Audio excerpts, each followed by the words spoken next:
Ce n'est pas tous les jours qu'il nous est donné de déclamer une chronique un jour de fin d'année, quelques heures avant le traditionnel discours à la nation du président de la République.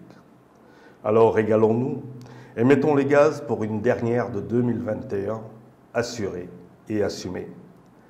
De cette année qui se consume et va rejoindre le stock de ses prédécesseurs, désormais gravés dans la mémoire irréversible de joies et peines enfouies, notre pays retiendra le pire de ce qu'il a et qu'il ne s'est pas interdit de pulvériser à la face du monde toute honte bue. Sans doute qu'il y avait un trop-plein de charges à décharger. Elle fut extériorisée, hideusement, honteusement, après qu'il ne fut conté une torride histoire de filaments dégoulinant violemment dans une sulfureuse séance de massage tantrique. Un canot de Navarone, à faire perdre le nord à un saint, aurait non seulement révélé une addiction impulsée au-delà d'un couvre-feu imposé par un Covid apolitique, mais encore accusé de viol El Phénoménon Sonko.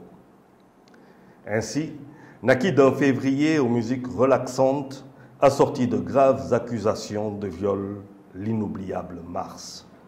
Nous en eûmes tous honte, et plus encore, quand des explications alambiquées et rumeurs dignes de film X fusèrent de partout.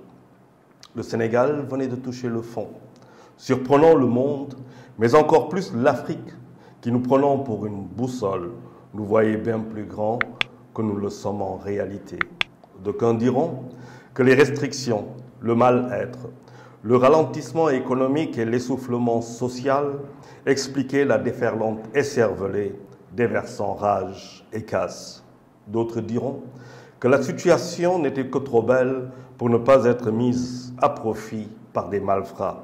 Heureusement, le Sonko décida de ne pas faire sa marche, comme il l'avait appelé de ses vœux, après qu'il fut placé sous contrôle judiciaire. Dieu seul sait ce qu'il serait advenu s'il avait persisté. Un fait inédit serait peut-être arrivé, comme un dommage collatéral aurait pu survenir, commandité ou non, qui sait.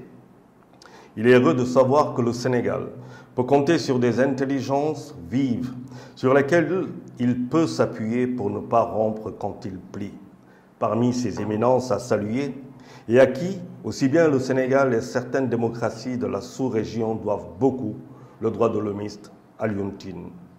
Il fut à sa place, fit ce qu'il fallait faire, parla à Youssou N'Dour, qui préféra voir ses biens saccagés plutôt que de voir le sang des Sénégalais rougir le sol, après que RFM, l'Observateur et TFM bravèrent la furie des casseurs. Au courage de ces hommes et d'autres admirables s'est ajouté le leadership de Serigne Mountakha Mbacké, le khalife général des Mourides, incontestable, époustouflant, révélateur. Balago aurait dit Thione, la note brisée qui a mis à sec Mars, déjà mise à sac. Bye bye 2021 et plus jamais toi. 2002 arrive avec le grand bal pour débuter. Puisse-t-elle être une année heureuse et belle pour chacun de vous et pour nous tous. Déwéneti.